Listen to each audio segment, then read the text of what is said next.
बलरामपुर में एक बड़ी कार्रवाई को हम लोगों ने आगे बढ़ाया है। आपने देखा होगा, उसने रेट तय किए थे,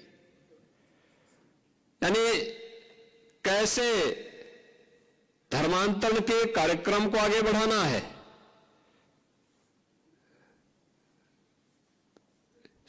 हिंदुओं में, ब्राह्मण में, क्षत्रिय में, सिखों में, अन्य ओबीसी जातियों में, अनुसूचित जाति जनजाति के लोगों को कैसे धर्मांतरित करना, सबके रेट उसने तय किए हुए थे। विदेशों से उसमें धनराशि आ रही थी।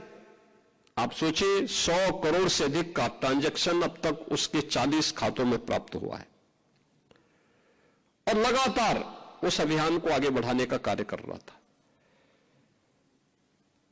एक लोग किस रूप में देश का स्वरूप बिगाड़ने का काम कर रहे हैं।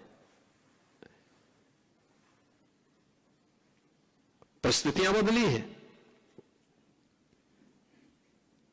उद्देश्य उनका वही है जो उस समय था।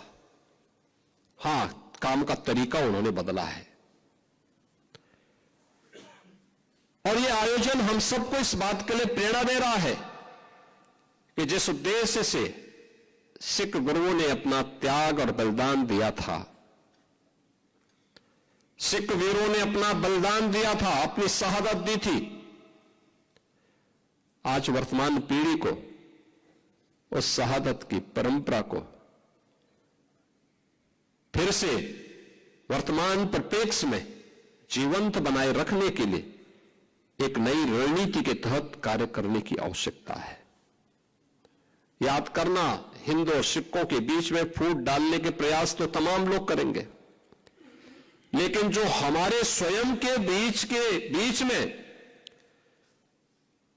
हम सबको तोड़ने की, कमजोर करने की साजिशें हो रही हैं, इससे कौन बचाएगा? और हमें इसके प्रति सतर्क होना पड़ेगा। हम सब आभारी हैं उत्तर प्रदेश के अपने सभी सिख नेतृत्व का, और मैं तो धन्यवाद दूंगा दिल्ली गुरुद्वारा प्रबंध कमेटी के अपने सभी पदाधिकारियों का भी। उत्तर प्रदेश के हर कार्यक्रम में उनका बहुत सकारात्मक योगदान प्राप्त होता है और उत्तर प्रदेश के हमारे ये पूरी टीम एक भाव के साथ मिलकर के कार्य करती है और यहां पे जब भी कोई आवाज हम सामूहिक रूप से आगे लेकर के चलते हैं, वो एक राष्ट्रीय आवाज बनती है और वो सफल भी होती है।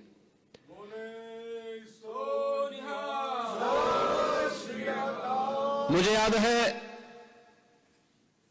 गुरु नानक देव जी महाराज की 550वें प्रकाश पर्व के अवसर पर यहां पर कीर्तन का कार्यक्रम आगे बढ़ा। इसके उपरांत तो अनेक ऐसे कार्यक्रम हुए। बाल दिवस का कार्यक्रम हम लोगों ने जब कोविड कालखंड में प्रारंभ किया तो वीर बाल दिवस का आयोजन 26-27 दिसंबर के अवसर पर करते हुए यहां पर आवाज उठी थी कि राष्ट्रीय स्तर पर हो, और हम आभारी हैं प्रधानमंत्री मोदी जी के। उन्होंने 26 दिसंबर की तिथि को वीर बाल दिवस के रूप में अखिल भारतीय स्तर पर इस आयोजन को आयोजित करने का निर्णय लिया और अब यह एक अपने आप में राष्ट्रीय आयोजन बन गया है।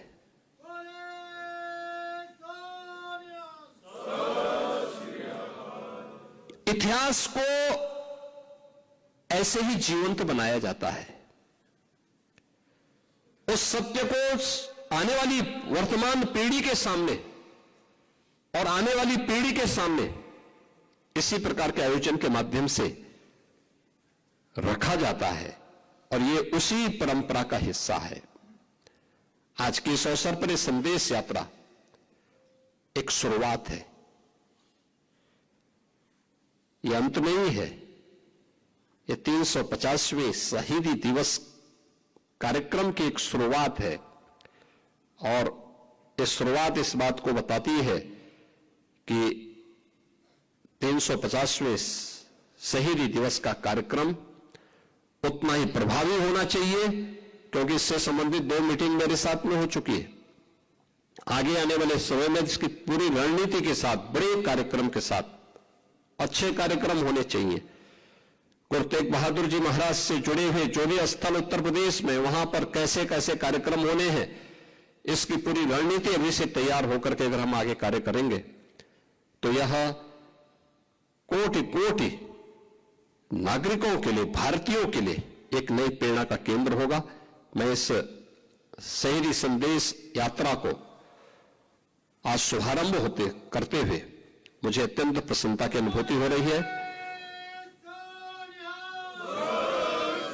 मैं अपनी शुभकामनाएं देता हूं और विश्वास करता हूं कि यह यात्रा गुरु तेग बहादुर जी महाराज, सिख गुरुओं के उस महानता को, जिन्होंने देश और धर्म के लिए अपने आप को जिस भाव के साथ आगे बढ़ाया था, उससे हम सब एक नई प्रेरणा प्राप्त करेंगे। इस पूरे कार्यक्रम के प्रति मेरी मंगलमय शुभकामनाएं हैं। बोले सो निहाल, बोले सो निहाल। सत श्री अकाल।